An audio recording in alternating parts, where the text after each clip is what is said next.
Welcome to the Never Too Early Fantasy Football Podcast, where it is never too early for fantasy football. My name is Jeff. And I'm Alex.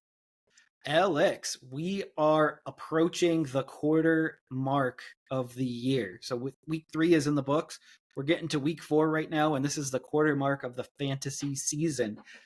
I hate to say it, but it always goes super fast. And as always, to our listeners, thank you for downloading, listening, liking, and commenting on our podcast videos. Please subscribe to us on the socials. We are on Spotify, YouTube, Facebook, Instagram, TikTok, X, and Threads with the handle at N2EFantasy. Alex, what do we have on today's show? Today we're going to go through each matchup from week 3, and we're going to break down what we thought was interesting, what we want to talk about, the interesting fantasy news from those and relevant portions, talk about player performances, good and bad, and we're going to just move forward with that. So we can get started with the Thursday night matchup, Giants at 49ers, and I think it's safe to say that the Giants look terrible, Jeff. What do you think about the Giants without their best player, Saquon Barkley? I don't like it at all.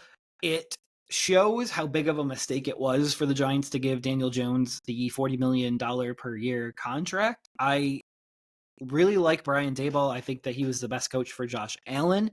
And I do think that he gets the best out of Daniel Jones. And I think the best out of Daniel Jones still isn't a top tier, top paid quarterback. And I think the Giants probably would have been better if they would have went to the drawing board this offseason, other than paying $40 million for Daniel Jones per season. They can get out of it after 2 years. Their more important player they didn't really take care of this offseason was Saquon Barkley. And this is kind of how I expect Daniel Jones to look without Saquon Barkley in the lineup, which is why we always thought there was a possibility of Barkley holding out. Because if he could show that the team looked terrible without him there, then perhaps that he would get a contract that he had desired. But on the flip side, Christian McCaffrey is eating each week, proving why he was a top pick in drafts this year. He was my 1.01, and he scores touchdowns. He gets 100 yards. It's kind of his weekly thing right now, and he just consistently puts up the numbers and the stats that you would want from an RB1 on your team. Yeah, I think that in the offseason, neither one of us were thrilled about the Giants paying so much for Daniel Jones and not securing the actual player that makes their offense run. Maybe if they got a deal done, he would have come into training camp, might have been more ready to go up to speed, might have been a little bit more healthy coming into the season. I don't know. But Daniel Jones has been terrible. They've brought him in more weapons, and it just hasn't gone according to plan. I personally am disappointed that they didn't involve Hyatt more. Not that I would necessarily have started Hyatt this week, but I want to see Jalen Hyatt actually perform back-to-back weeks and look good. And Daniel Jones talked him up, and then really didn't throw his way at all. So that was kind of disappointing. And it seems like a team like the 49ers, you want to use an explosive player to try to beat that defense. And it's like they really didn't try. They keep trying to do Wan'Dale Robinson, make him a thing, which I I personally don't buy. And they couldn't get anything going on the ground because Matt Breida is not that great of a running back. They didn't really secure the position behind Barkley at all. So I don't have much optimism for the Giants to turn this around. I still think Darren Waller is probably going to be a weekly starting option at tight end. And outside of that, Barkley, when he comes back, I feel like you have to at least put him in your starting lineup, either as an RB1 or RB2. But without that much optimism that he's going to put up big numbers. On the 49ers side, though, Christian McCaffrey must start every week. I still consider him the RB1 overall for the whole season. I know that Mustard gets a lot of points right now. I don't know if he will sustain the numbers that he's been getting lately. But Christian McCaffrey is the guy that I trust the most. So I'm running with Christian McCaffrey every week. Brock Purdy is not perfect, but he works well enough for the San Francisco offense. And I think he's undefeated when he starts for San Francisco. He's someone you can consider as a low-end QB1 or high-end QB2. Deebo Samuel without Brandon Ayuk played phenomenally. I don't think he's going to get as many stats when Ayuk is back, but Deebo, George Kittle, Ayuk, Christian McCaffrey. Those are guys that I'm trusting to play each week when they're healthy. Absolutely. Let's move on to the Falcons at the Detroit Lions. Well, we were all excited for the rookie running back matchup between Bijan Robinson and Jahmyr Gibbs, both of them highly drafted in the first round of this most recent NFL draft. And neither one of them looked super great in this one. Bijan was pretty much contained, and Gibbs was only used as a rusher, and it didn't seem like they were able to get him out into space as much as you would hope for, and was barely used as a receiving option. So that was a little disappointing for anyone who started him. Uh, Sam Laporta looked amazing out there. He's currently the tight end 2 overall, which is kind of impressive. One, he's a rookie, and 2, that he's up there. But let's keep in mind that Kelsey missed week 1, that a lot of these guys have dealt with injuries. Mark Andrews, I think, missed week 1 as well. So these are guys that eventually will pass him up. But I think Laporta has solidified himself as a tight end 1 option for everyone out there. Amon-Ra St. Brown still had a solid game. I really liked what I saw from Detroit. They didn't have to be super flashy in this one. They handled the Falcons pretty easily. And anyone who had Desmond Ridder, Bijan Robinson, Tyler Algier, or any of the passing options were very disappointed for the Falcons side. Jeff, do you have anything to fill in there? Man, I don't really have a lot, but I know Laporta has been your guy all off season, and he's finally here. So, as you said, like it's really exciting to watch him come into his own and to see a rookie tight end be able to take the reins this quickly. It's kind of interesting, and it is very much welcome because we know the tight end position doesn't typically do that. Do you trust either London or Pitts on a given week, or are you pretty much out on them at this point? I'm out on them until they can string 2 consecutive good performances in a row, and then I'd consider starting them. I don't know if you're going to get that because I think that it's going to be like an every other game type situation who gets targeted, but maybe we will see some more consistency moving forward. This game kind of went exactly how I expected it to go, and people that had Bijan high in the first round, this is the reason why I don't own Bijan Robinson in any leagues, is because I knew that a game like this was a possibility with Bijan. So to take him that high, you can't have games like this, and he has. So it's just the bottom line.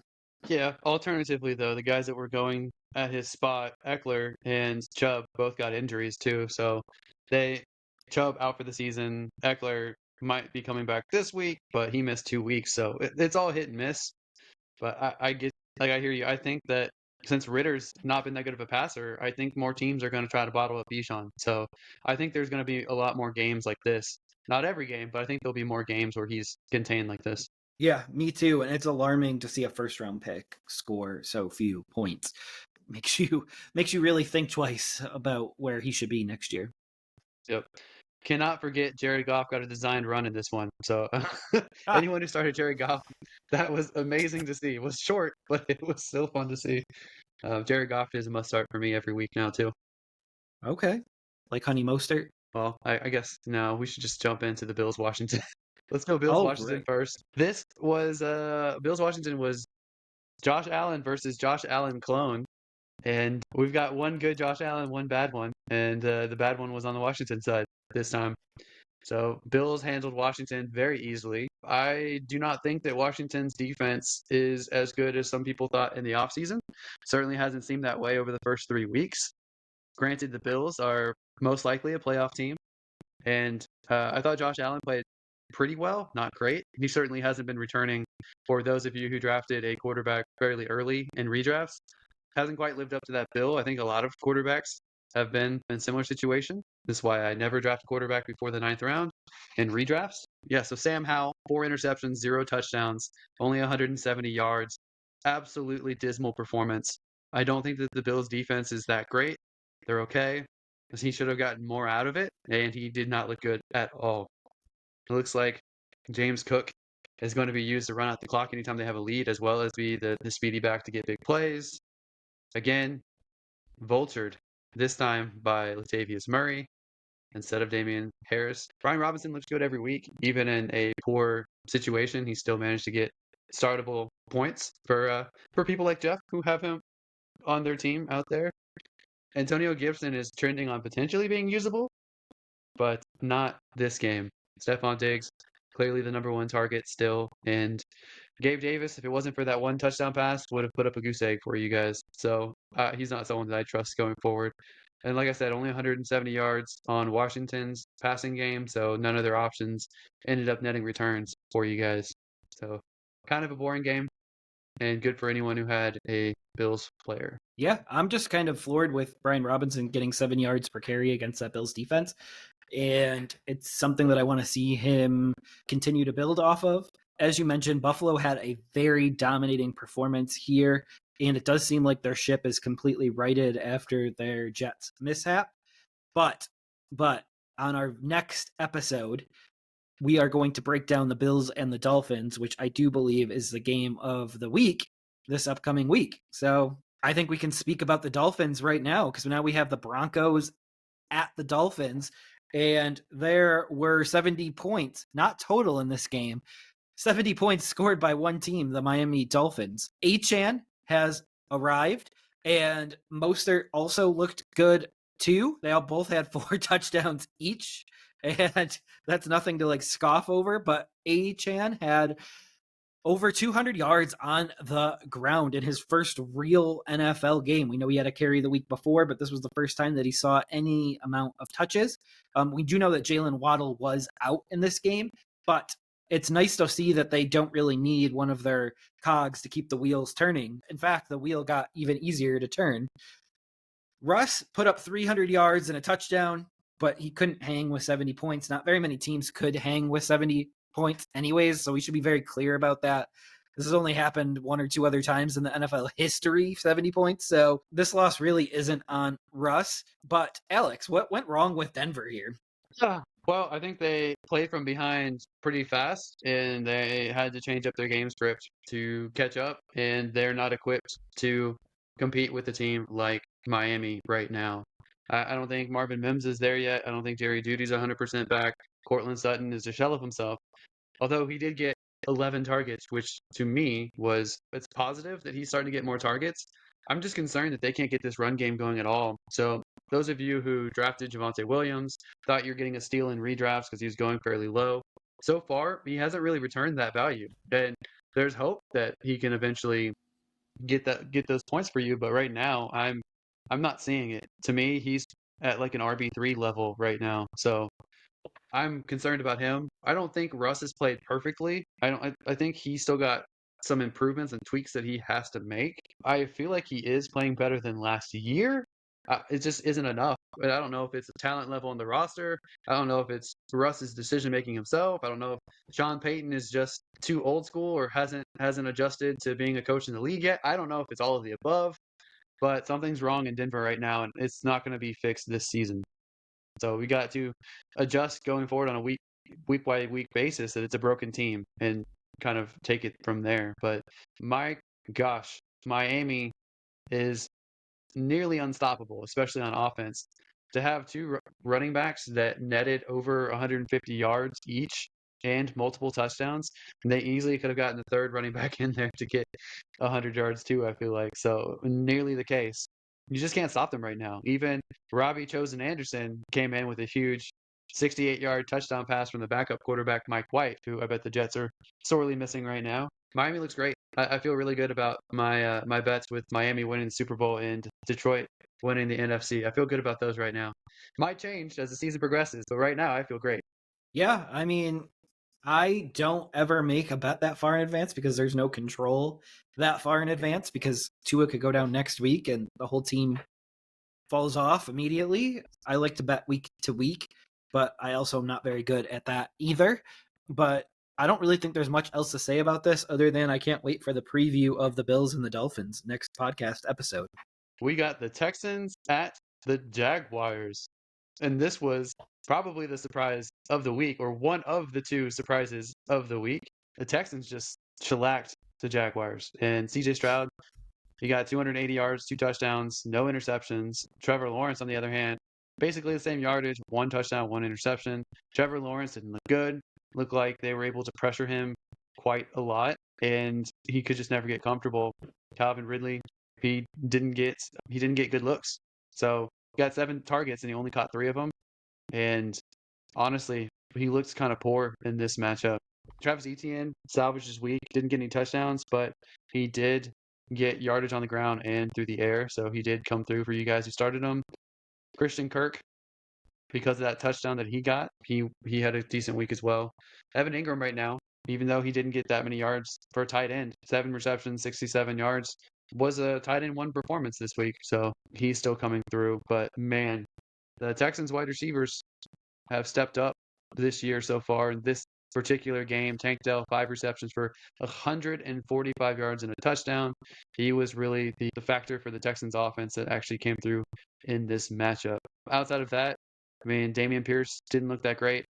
He did get a touchdown on the ground, which saved his week, but he has not been able to get it going yet. Devin Singletary came in later in the game and got some yardage, but can't count on that on a week-to-week basis. I think that they'll probably try to give Singletary some more carries, and hopefully when the offensive line gets healthier, they will right the ship rushing-wise. But man, are we in full panic mode on Jacksonville? Not yet. They have back-to-back games in London, and you know how I feel about their home field advantage in London. I feel like it's a great advantage for them. I don't know. We can talk about that matchup and potential revenge game for Calvin Ridley on the next episode. Jeff, do Absolutely, you have that'll anything be to a say? really fun matchup. As far as this matchup, I was completely surprised by it. I didn't see it coming. It's something that the Jaguars are going to have to take this and right the ship, and I do think that they have the talent and the coach to right the ship. But it's going to take some good hard work from them, and we'll see if they can actually put it in and get it going. But no team that's won September has ever won a Super Bowl or won down the stretch. So if you remember correctly, Bill Belichick at his best was still using September as a preseason to like work out the kinks, try a few things. September, and it wasn't until October and November where the season really kicked off for the New England Patriots. So just something to keep in mind. All right. Well, we can move on to the division leaders, Indianapolis Colts versus the Baltimore Ravens. Jeff, do you have anything you want to say about this matchup and about the Colts now leading the AFC South? Two wins to one loss. Zach Moss had 30 carries for 122 yards. Taylor better come back week 5 when he's first eligible, because it does look like rushing is really easy with this team. I did notice that Minshew is 2-0 with this team. I do know Richardson started game 2, but he only played 3 series before he was out. And Minshew pretty much carried them the rest of the way that game. And then Lamar goes back to the ground game, which is interesting. With OBJ out, he went back to the ground game and had 100 yards rushing, and he saved your fantasy day with that. But do you think Minshew should be the starter in week 4, or do you think they should revert back to Anthony Richardson as soon as he's healthy? I think if he's healthy, I think they should go back to Anthony Richardson. Okay. I do think there's some value for Richardson and for Bryce Young this week, missing the week and being able to watch the game from the sideline and actually be able to actually have some mental reps and not actually get hit every other play. So I do think there is some benefit there. Yeah, I agree. And I think that because we've both have said this, that because Baltimore, their defense is so familiar with Lamar Jackson's style of play, I think it would have been a disadvantage for Anthony Richardson to have started this game if he was healthy. I don't know if the Colts would have done as well as they did. That's not an endorsement of Minshew every single week, but I think it just worked out this week because Minshew played well and Richardson had to recover from a concussion. So I think it worked well for them. And I'm surprised that Zach Moss was able to slice up the Ravens defense so easily. So I'm impressed with him because we know he fizzled out with the Bills and he just came back from a broken arm and he's played very well these past 2 weeks. So like you said, Jonathan Taylor might end up losing his job. The Colts might end up trading him because they're comfortable with Zach Moss, who's much cheaper and more affordable. I was a little disappointed that Michael Pittman didn't put up more numbers than what he did and at least get a touchdown. But I'm okay with the win and that performance. Hopefully, for their sake, they'll get more touchdowns instead of making 5 field goals going forward. But man, it has to be demoralizing for Baltimore to lose to the Indianapolis Colts because Baltimore was rolling in the AFC. They were won tough division games. They were number 1 in their division. Then they lose to the Indianapolis Colts, who many thought would be a bottom feeder team and competing for the number one overall pick this year. So far, that doesn't look like that's going to be the case. They already have 2 victories in the first 3 weeks. So to me, it's unlikely that they will finish with a top pick. Hopefully, Baltimore will fix their offense. But like I've been saying, Lamar Jackson to me is the number one rusher on this team, and I don't trust the running backs going forward. Absolutely. So we can move forward with the Chargers and the Vikings, which I named my game of the week. I will let you get kicked off because I have a lot to say about this game. So for me, I think there are multiple points where either team could have won this game, and there was a lot of disappointing moments for both teams. Ultimately, Chargers pulled it off, and with a 28-24 win. There's some serious coaching concerns for me for both head coaches and play calling, decision making, time management for both of these guys. So both quarterbacks played phenomenally. Congratulations to you, Alexander Madison owners, who finally got a usable week from Madison, although he might have been on your bench. Justin Jefferson, Keenan Allen, like we said, weekly starters every week. Mike Williams had a great week, but now he's out for the rest of the year, so I feel bad for him. But I think I'm going to pivot to Josh Palmer is going to be the number 2 option on this team. Quentin Johnson still, to me, has mind-boggling drops each week and doesn't get targeted again after it. So I don't trust him. I wouldn't pick him up if I were you guys. Justin Jefferson, TJ Hawkinson, Jordan Addison are every week plays for me. And I thought this is a great game. But Jeff, I will let you make all the points you want to make because I know this was one of your favorite matchups for the first 3 weeks.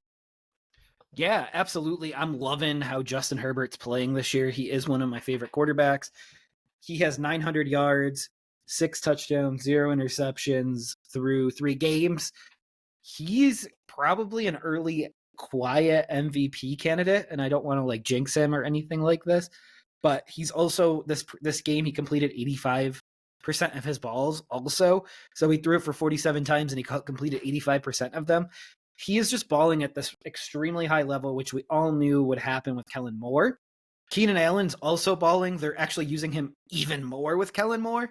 And he had 18 catches for 215 yards. Like, that's just insane target. That's a lot of target pie. He even had a touchdown throw to Mike Williams before he got injured. That'll be a really interesting situation moving forward. I think long term they would like to see Quentin Johnston take those targets, but initially it'll probably be between Parham and Josh Palmer. I'll let you weigh in a little bit more on that, but the Chargers need Eckler back to get their run game going, and the Chargers look to be here if they could get their defense playing well. Interestingly enough, they are one of the few teams that have a defensive coordinator as a head coach and can't even get his side of the ball right. Yeah, it's kind of disappointing for them. Staley, even if he has an okay year, I think they might look to move on from him anyway. But we can move on to the next matchup and we can breeze through this one. The New England Patriots at the New York Jets. Basically, a defensive battle here, ugly on both offensive sides. Not much to really talk about. Pharaoh Brown got that really long touchdown pass, and other than that, not much on the receiving side for either one of these teams. It was interesting, though. Zeke outperformed Ramondre this week. What do you think about that? I don't really know what to expect there. It does look like they are heading more towards a 50-50 split, which is really scary for Stevenson owners, especially because this was a win in a close matchup. So this wasn't like junk time or anything like that. And I really hate defensive matchups. Like, this is not fun to watch or anything like that. Yep, it wasn't fun to watch. I'm sure also even more less fun, if that's even a phrase, for the actual fans of those teams. So More or less fun. That is what yeah. our new podcast phrase is. There you go. All right, on to the Saints at Packers. This was a very good game, and unfortunately, Derek Carr couldn't make it through the game. Me personally, I think that the Saints would have won if Carr stayed in. I think he was playing better than Jameis Winston when he came in. Jordan Love played very messily the first half, came in towards the end of the game, the fourth quarter, and played much more precise, and they ended up squeaking out the win. So I was impressed with that. It shows that he has a lot of grit. So my respect for Jordan Love is growing each week. I'll admit to Jeffrey that it looks like Jordan Love, he was right on that regard. So I'll just say that. There you go, Jeff. I said it. The Saints, hopefully, can fix their rushing game with Kamara coming back this week, and we can talk about the Saints going forward on next podcast. But Chris Olave, weekly starter. I mean, you put him out there and he performs for you guys. So he is definitely still the top option. Michael Thomas has been pretty consistent with getting like 5, 6 catches for about 50 something yards. It's usable, but not great right now. Maybe he'll step that up. It was not a Taysom Hill week. So those of you who rolled the dice with Taysom Hill, didn't work out. Jimmy Graham stole a end zone touchdown. And Romeo Doubs had a good performance on Green Bay's side. Green Bay has no rushing game at all without Aaron Jones. So hopefully Aaron Jones is back this week. Going to be cutting it close. Jeff, do you have anything to say about this matchup? Because you like both of these teams, or at least some guys on these teams. So I think Christian Watson's coming back this week. At least that's the tentative plan. But right now, Dobbs seems to be the guy with Jordan Love. Jaden Reed, I don't think Jaden Reed goes away either. I just think that the Packers could have so many pass catchers from this young core that it's kind of crazy to think about. Like if Dobbs continues to develop chemistry, if Watson can be healthy, if Jaden Reed as a rookie continues to develop, if Wicks continues to develop as a rookie, if Musgrave continues to develop as a rookie, like there's a lot of pass catchers and a lot of options. Now next year, I think they let AJ Dillon leave, and I think they probably move on from Aaron Jones, and I think they would bring in and draft a running back to help in this situation. So I do think that Derek Carr is looking more and more like a money waster. He really hasn't done much yet. The Saints defense has won a lot of their games this year. I don't think that he was doing that well in this game prior to the injury. So just an interesting note and just paying attention to this here. I think that Derek Carr is going to I think he's going to be a waste of money at the end of this, and we'll see what Winston can probably do for the foreseeable future with them. I don't really love the Winston with Kamara thing because we saw that last year ish. I was kind of hoping more to see Derek Carr with Kamara, but you can't always get what you want. Sometimes you get what you need. Well, that's only if you try sometimes. Yes. Moving on, Tennessee Titans at the Cleveland Browns. Oh man, it is just a disaster on a weekly basis for the Titans. I feel like Tannehill gets 5 or 6 sacks each week, or gets sacked 5 or 6 times, I should say. And Derrick Henry couldn't get anything going. So all options for Tennessee, if you started any of them, you were disappointed this week. Their offensive line is just terrible, and they're going against the top 5 defense with Cleveland Browns. I mean, they just ate up the Titans every single time the Titans went out on offense. And this week, it looks like Deshaun Watson had probably his best week since he came over to Cleveland. I don't think he's quite there yet, but this wasn't a really difficult matchup. However, Titans still have a good rush defense, so it doesn't look like Cleveland was able to get anything going on the ground. Jerome Ford really contributed more on the passing game than he actually did in his 10 rushes. Amari Cooper really is the only one to trust in this receiving option so far. I mean, we'd like to see more guys get involved. Elijah Moore got 9 catches on 9 targets, but they were all short yardage routes. They're not really using his speed, so that's kind of concerning. I personally would like to see Tillman get involved more, but man, it's not perfect with the Browns. It does seem like they're starting to get things going on the passing side a little bit. Jeff, what were your takeaways on this matchup? Not getting Henry 20 touches seems like a crime. And I think that this needs to be righted in the weeks going forward. How are you feeling this week about Watson now that you've seen him actually put a good performance on paper? I mean, it was against Tennessee, which I don't have a lot of respect for as a roster talent right now. So I have to see him do well against a better team, honestly. I think that we'll see it, but this was actually like a really good first step for me. The Browns' backfield is a mess right now. I know Ford took the lead and Hunt is just getting acclimated, but it's a mess. And I think their wide receiver core after Cooper is also. I don't think Elijah Moore is that great. I know he caught all 8 of his targets for like 40 some yards, but that's not going to be enough to be a number 2 wide receiver in a high powered offense, which is what the Browns want to be. We'll see if Moore can get it going. But Peoples-Jones is their third, and he's not that great either, in my opinion. Like, I just think that Cooper is next level, and I think he's still proving why he's still a top receiver in this league. Okay. Agree to disagree on Moore. I think Watson's the problem, but we can move on to the next matchup, which is the Carolina Panthers at Seattle Seahawks. And this being your team, I will let you start on this one. Oh boy. So Dalton starts this game, but the Panthers still fall. The Seahawks get it done with their 1-2 punch of Walker and Charbonnet, which is a little bit of an indictment on Geno Smith in this passing game because they, again, really didn't show up a lot on the stat sheet here. Also, it looks like there's 2 number 1 wide receivers on the teams, and one's Metcalf, which he did eat, and he's the only one that ate on the team. And then Adam Thielen showed up, looked really good. A little bit of it was during junk time, but he was targeted early and often as well. Anything that I missed on this? So I will not take your Geno Smith slander. He had nearly 300 yards in the air on this one on a pretty easy game and handed the ball off to Kenneth Walker, who went off for 97 yards and 2 touchdowns. So I think that Geno Smith played just fine. I did think it was interesting. Andy Dalton played very well. Like, it's very rare over the past several years that Andy Dalton has had a really exceptional game. I thought he played very well, 361 yards. Granted, nearly 60 attempts. So maybe passed a little too many times, but 0 interceptions for the Red Rifle. So that was impressive. And I like to see Adam Thielen go out there and get 11 grabs on 14 targets. I don't think that is sustainable. And it's not sustainable to throw nearly 60 times. But Andy Dalton, who looked like he was on his way out of the league, dramatically outperformed the number 1 overall pick in just one game. Kind of like Minshew over Richardson, but I think it was a little more extreme in this one. I don't know why they can't get the ground game going with Miles Sanders. I feel like Miles Sanders is a better running back than what his stat sheet shows this year. But outside of that, man, DJ Chark came back. He had a decent game. I don't know why Terrence Marshall Jr. or Jonathan Mingo or Hayden Hurst didn't get more involvement or perform better than what they have. So I'm a little disappointed there.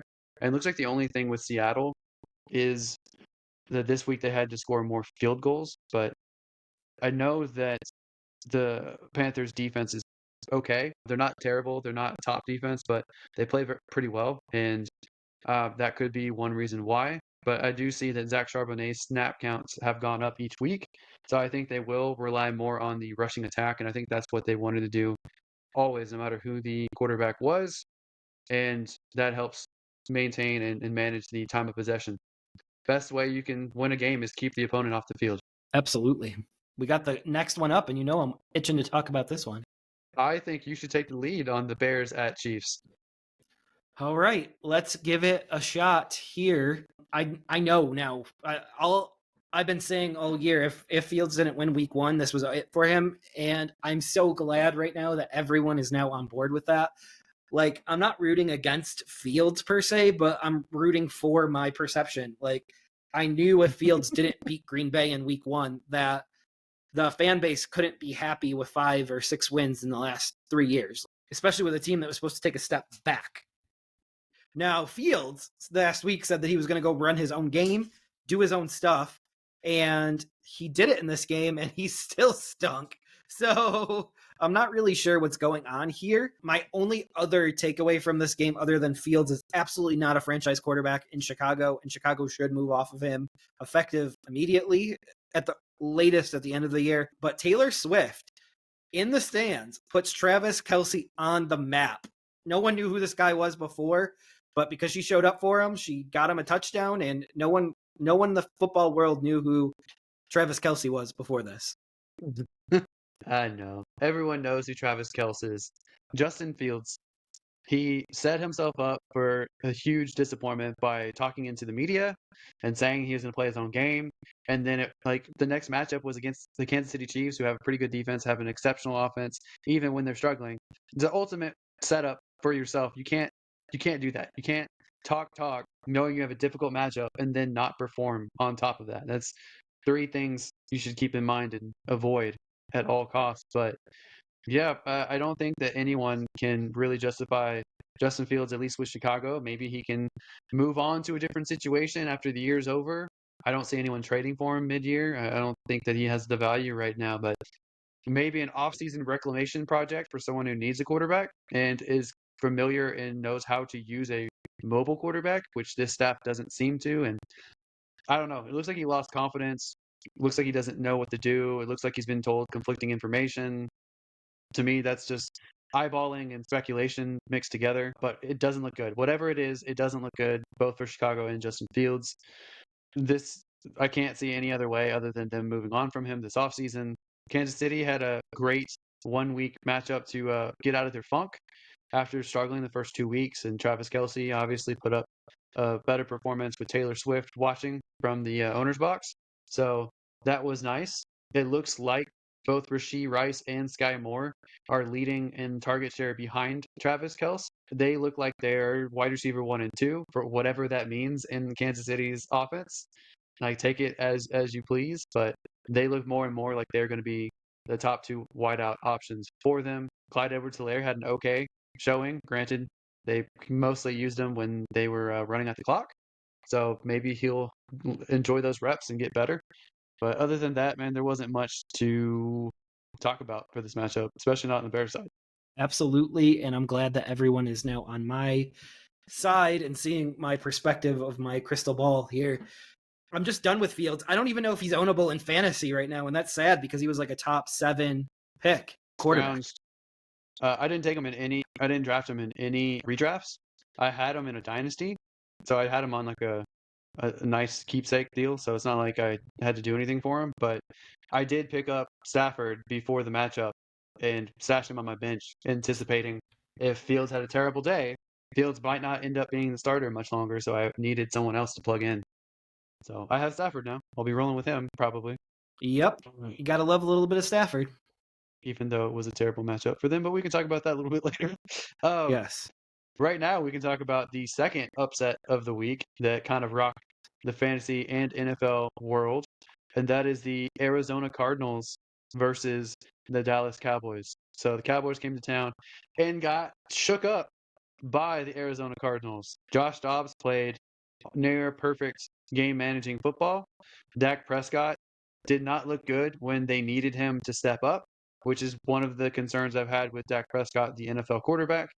I don't think he can win the high pressure situations and when they put the team on his shoulders. James Conner to me is a top 10 running back at this point every single week, even on the Arizona Cardinals. He can get it done on the ground and he gets it done through the air as well with just enough targets to keep him relevant in PPR. Pollard had a great game.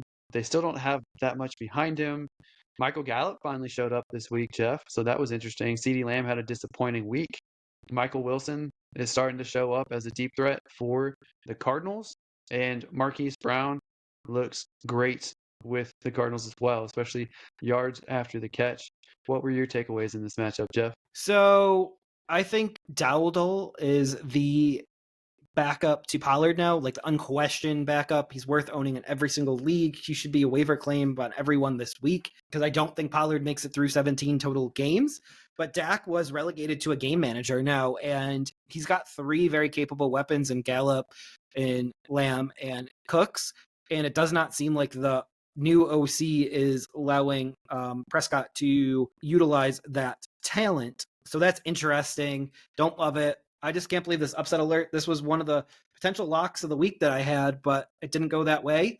And the other side of it is we have a big survivor killer here. So there's a lot of teams that went down with this and the Jaguars losing this week. So I don't hate to see it because everyone knows I went with the Chiefs over the Bears, and that actually turned out to be a really good pick. That's pretty much all I have for this game. Hey, we can move on to the Sunday night matchup, which was the Steelers at the Las Vegas Raiders. Steelers seem to have bounced back a little bit this week. Calvin Austin had a nice long catch as well, so that was nice to see. Jimmy Garoppolo is a complete mess. Pickett is a game managing quarterback for me at this point. I'm near panic mode on Najee Harris. He had an okay matchup, but he just hasn't gotten the stats that you want from someone who was taken probably around the third round in redrafts. Josh Jacobs also near panic on him, but Javonte Adams and Jacoby Myers had good weeks for the Raiders despite Jimmy Garoppolo's 3 interceptions. And is it time for Aiden O'Connell? I mean, Jimmy's throwing, and I like what Adams is getting because he's still a beast. As long as Adams keeps getting fed with O'Connell, I don't really care who the quarterback is there. But Josh McDaniels had a shot to go for it on 4th and 4 in the red zone, and he elected to go for a field goal down 8, which had them lose the game by 5 because they never got the ball back after that. Big mistake on Josh McDaniels' part, and I don't know if he makes it to a 2024 season as the head coach there. But will Najee and Jacobs, will they get fully going this year at all? Or do we think we need a few more weeks for them to work out the kinks and the rust? Man, it's been 3 weeks. I'm starting to get worried about them, but I think I'll give it one more week just to see. But Absolutely. okay, we can move on to the first Monday night matchup: the Philadelphia Eagles at the Tampa Bay Buccaneers. Jeff, the Baker streak is over. What do you think about this matchup with the Eagles going 3-0 now and Tampa Bay getting their first loss? Well, I mean, this game went kind of how I expected it to. It's nice to see Mike Evans on a pace for 1,000 yards still. Good to see Swift back-to-back weeks look good. He's probably a top 18 back now going forward in leagues. You have to start him each week if you have him. Like, I don't see how you bench him. He's at least a top 24 back at this point. And then the Eagles win handedly, but the squeaky wheel gets the grease. That's AJ Brown this week. I don't hate it. It really makes it easier for fantasy. So it was an easy fantasy matchup here to have. Even White looked decent. I know he didn't get a ton of rushing yards against that stout defensive front, but it looks like he was involved in the passing game and the rushing game. So it's a pretty big deal. Yeah, I don't like White so much as a RB1 or RB2, so I'm out on him, and this was just proof for me.